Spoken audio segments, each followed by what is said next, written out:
बिहार प्रदेश के चप्पे चप्पे में गली गली में आप विद्यालय के नए भवन को बनते ज़रूर देखते होंगे। हर गांव हर मोहल्ले की भवन का निर्माण बड़े युद्धस्तर पर कराया गया, लेकिन इन भवन निर्माण के अंदर कितनी कुछ कहानियां गढ़ी गई हैं और कितनी बातें की गई हैं और किस तरीके से लोगों से ठगी कर ली गई है विभाग के कर्मियों के द्वारा, ये आज मामला खुल करके सामने आया है। जी हाँ, ये तमाम दोस्तों से मैं अपील करता हूँ कि इस खबर को एक बार ज़रूर देखें ताकि आने वाले समय में आप भी विभाग के कर्मियों के द्वारा ऐसे शिकार ना हो जाएं। नमस्कार, मैं हूँ पंकज भट्ट और आप देख रहे हैं बीटी न्यूज़ बिहार। जी हाँ, मामला बिहार के पटना से आई है, जहां शिक्षा विभाग के आधारभूत संरचना विभाग में वहां के अकाउंटेंट और वहां के जेई के द्वारा किस तरीके से एक अनुभवहीन व्यक्ति को टारगेट किया जाता है, जिसे टेंडर और ठेकेदारी का टी अक्षर भी पता नहीं है।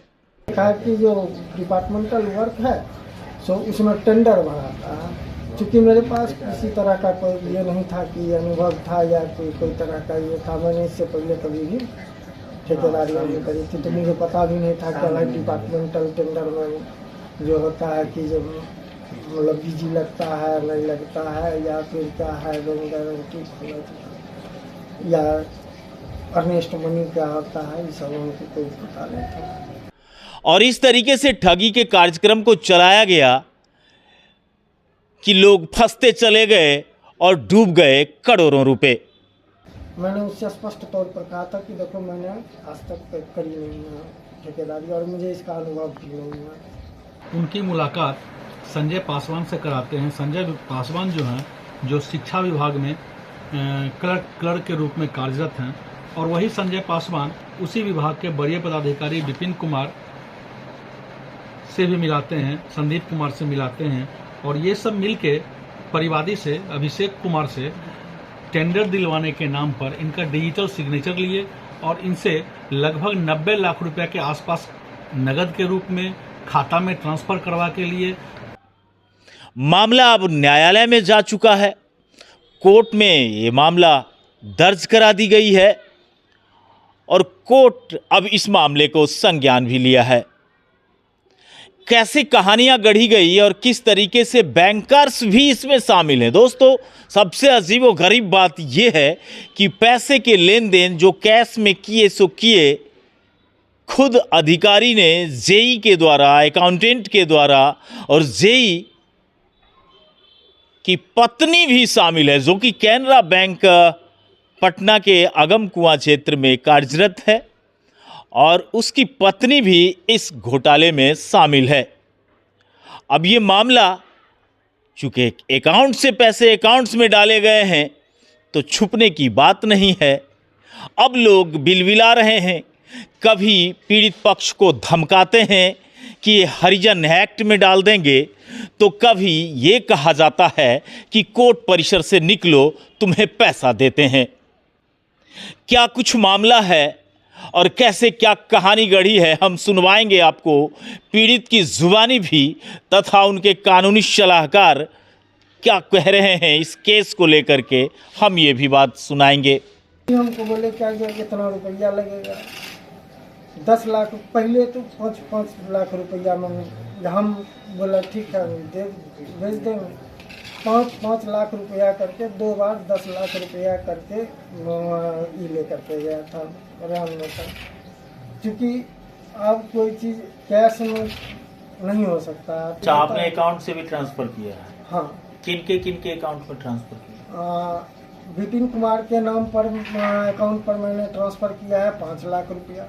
सुप्रिया कंचन जो उनकी धर्मपत्नी है और वर्तमान में वो कैनरा बैंक अगम कुआं ब्रांच में क्रेडिट हेड है, उनके अकाउंट पर 10 लाख रुपया का गया। उनका साला संदीप कुमार सोहन संदीप कुमार सुमन के अकाउंट पर राउंड मेटल ने मुझसे कैश में 3,80,000 रुपया लिया और 3 लाख रुपया शायद उसके अकाउंट से मई महीने में 2021 के मई महीने में उसके अकाउंट से गया होगा, संदीप कुमार सुमन के अकाउंट। संजय पासवान के भी अकाउंट से संजय पासवान के अकाउंट पर नहीं लिया, चूँकि इन लोग का कटमनी रहता है, ठकने का क्या है नहीं है वो हम नहीं कर सकते, लेकिन ये है कि जो वही मेन सोर्स है जो कि इस सब के साथ में हुआ है। मतलब एक तरह का ये सिंडिकेट है, हाँ सीधा सीधी सिंडिकेट है, एक ठग के लाता है। ये किस विभाग की चर्चा कर रहे हैं? ये बिहार शिक्षा आधारभूत संरचना सैदपुर पटना में व्यवस्थित है, उसकी बर्बाद कर। जब हम तक गए तो डिपार्टमेंटल मतलब ऐसे होता है। अब क्या है कि जो वो मेरे नाम पर जहाँ तहाँ डालना शुरू कर दिया, तो भाई जब हम उतना पैसा डालने में तो पैसा लगता है, कैसे डाल रहा है? तो डमी पेपर के रूप में ये हमारा गिरा रहा है, डमी पेपर के रूप में मेरा टेंडर गिराया जा रहा है। और इसका जो है जिसके साथ कटमनी बनता है उसके साथ कोई काम मिला आपको? नहीं, मुझे कोई किसी तरह का काम नहीं मिला है। और कब से लगे हुए हैं, कितने साल से लगे हुए? 2021 में वो हमसे सब चीज लिया। 2021 से लगे? 2021 मतलब 20 के दिसंबर में पैसा भी लिया है, कैश मनी जो था वो 2020 दिसंबर में लिया। उसके बाद जो है न्यायालय में मेरी प्रस्तुति दी हुई है कागजात। टोटल कितना रुपया आपका इसमें? 86,55,000 का टोटल मेरा है। इतना पैसा आप कहाँ से लाए? इतना पैसा चूँकि मैंने कर्ज उठाया, कर्ज पर लिए, उसका मैं इंटरेस्ट पे कर रहा हूँ। अभी भी कर्ज है? कर्ज अभी जियो का क्यों है, खाली इंटरेस्ट दे रहे हैं। खाली इंटरेस्ट दे रहे हैं? खाली इंटरेस्ट। कितना इंटरेस्ट दे दिए हो? लगभग जितना हम दिए हैं उतना का हम इंटरेस्ट दे चुके हैं। 80-85 लाख रुपए इंटरेस्ट। हाँ, लगभग वही होगा। दोस्तों, हैरान करने वाली बात यह है कि इस पैसे अकाउंट में जेई के द्वारा लिया गया, अपने खाते में भी लिया गया और अपनी पत्नी के खाते में भी लिया गया है। और ये तमाम सबूत अदालत को पेश भी किए जा चुके हैं। अब देखने वाली बात यह है कि अदालत इस पर किस तरह का रुख अख्तियार करती है।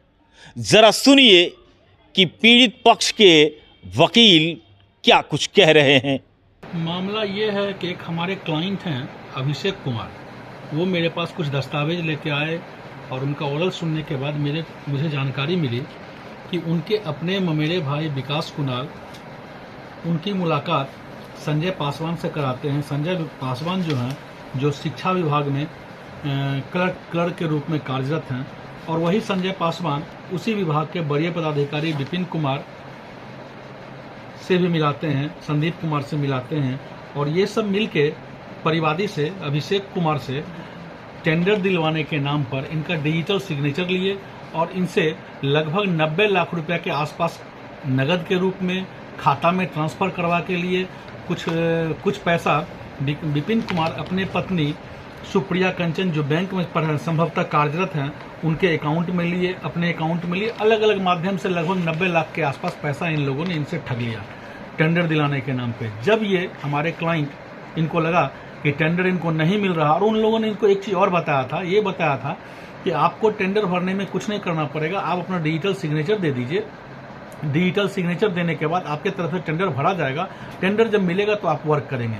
हमारे क्लाइंट को कोई टेंडर जब नहीं मिला, उन लोगों ने पैसा ठग लिया, तब ये अपना जब पैसा मांगना शुरू किए, तब विकास कुणाल ने 77,000 के आसपास का इनको चेक दिया। वो चारों चेक बाउंस हो गया। तो इसके लिए 2 मुकदमा हुआ। एक मुकदमा ठगी के लिए हुआ जिसका नंबर है 481-24, एक मुकदमा चेक बाउंस के लिए हुआ जिसका नंबर है 626-24। इस दोनों मुकदमे में न्यायालय द्वारा संज्ञान लिया गया। 681-26 में विकास कुणाल, विपिन कुमार, संजय पासवान, सुप्रिया कंचन, संदीप कुमार, विवेक कुमार और गिरीश प्रसाद के विरुद्ध संज्ञान लिया गया, जबकि 626 वाले मुकदमे में, चेक बाउंस वाले मुकदमे में विकास कुणाल के विरुद्ध संज्ञान लिया गया।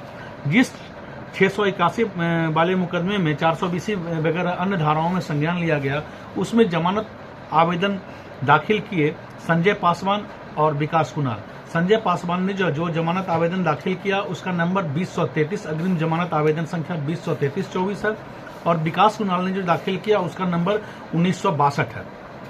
इस दोनों जमानत आवेदन की सुनवाई एडीजे चतुर्थ महोदय के न्यायालय में चल रहा है। इसी दरमियान विकास कुणाल हमारे जहां मैं कचहरी में बैठता हूं उस सीट पर एक दिन आए। जब वहां मैं पहुंचा तो पाया कि संजय पासवान के अधिवक्ता श्री रोशन कुमार से वो उग्र रूप में झगड़ा कर रहे हैं कि आप मेरे खिलाफ क्यों कहे, जिस पर रोशन कुमार बार बार ये कह रहे थे कि मैं आपके खिलाफ क्यों करूंगा, उसके खिलाफ करने के लिए उसके वकील तो हैं ही, मैं आपका खिलाफ क्यों करूंगा। जब मैं वहां पहुंचा तो संजय पासवान मुझसे भी उलझ गए। मुझसे उलझने के बाद मुझे तरह तरह की धमकी देने लगे। धमकी देने के बाद अगल बगल जो सारे अधिवक्ता, क्लाइंट वगैरह, मुंशी वगैरह सब मौजूद थे, वो लोग पहुंचे। पदाधिकारी एक सुबोध कुमार झा हैं, वो भी पहुंचे। वो उनको वहां से भगाए। मैंने इस तथ्य का, इस आशय का लिखित आवेदन न्यायालय में अग्रिम जमानत जो सुनवाई हो रही थी उसमें दूसरी तिथि को हमने दाखिल किया। मेरे क्लाइंट ने बताया है कि एक मुकदमा उनके ऊपर हरिजन न्यायालय में चल रहा है, जिसका संख्या है साइबर थाना कांड संख्या 5723। और इसके अलावा मेरे क्लाइंट ने यह भी बताया कि 2002 से अभी आज के वर्तमान तिथि तक में उनके खिलाफ मुफस्सिल थाना में लगभग 10 मुकदमा हत्या तथा अन्य धाराओं का दर्ज हुआ, जो संभवतः लंबित है। आप हैरान हो जाएंगे कि इन तमाम घटनाओं का करीब करोड़ रुपए के लेन देन का मामला में कोई और नहीं। हैरान हो जाएंगे जब आप नाम सुनेंगे कि कोई तो अपना ही था जो अपने को ही ऐसा डसा कि आज अदालत के चक्कर लगाए फिर रहे हैं। देखिए कि क्या कुछ है शिक्षा विभाग के आधारभूत संरचना की ये दर्दनाक और दुखद कहानी।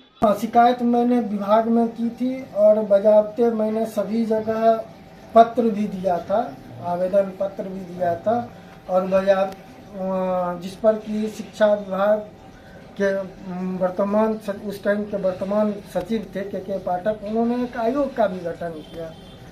तो आयोग में पता नहीं क्या हुआ कि जो उन्होंने कभी मुझे एक संवैधानिक पत्र जिसको कहते हैं कि जो अनुमोदित नहीं किया। एक फ़ोन आया, फ़ोन में बोला कि हम चाहते हैं कि आपका हैंडल कर दें, फलना कर दें, चिल्ला कर दें। हम बोले क्या भाई आप हमको पत्र दे दीजिए, हम आपके विभाग के समक्ष प्रस्तुत होंगे। तो प्रस्तुत इतना कहते हुए कि जो नहीं, हम चाहते हैं कि जो आपको पत्र देने से पहले जो है आप आकर के विभाग में आप हमको डॉक्यूमेंट दीजिए। हमने कहा ठीक है सर, हम आए न आए हम आपको व्हाट्सएप के माध्यम से हम आपको सारा जितना डॉक्यूमेंट है हम भेज दे रहे हैं। जब बुलाया गया तो उसके बाद मुझे धमकी भरे फ़ोन भी आने लगे। मुझ पर इवन संजय पासवान जो है SC/ST केस करवाने के लिए आए थे उनके भाई, और जो विकास कुणाल है आगामी दिनों में जो है मेरे साथ कोर्ट परिसर में ही मारपीट करने के लिए आतुर था। मेरे अधिवक्ता जो थे उनके साथ आतुर था। साथ में ये भी कह रहा था कि जब बाहर निकलो तुमको हम पैसा देते हैं। एक धमकाने वाले एक क्या कहे, किस लहजे में कहूँ मैं, एक अग्रेसिव अवस्था थी, जिसमें कि जो अगर उनके पास कुछ अगर रहता तो हो सकता था कि वो आज ये केस नहीं लड़ करके मेरी मृत्यु का केस चल रहा। समझ लीजिए मेरा सगा में मेरा भाई है।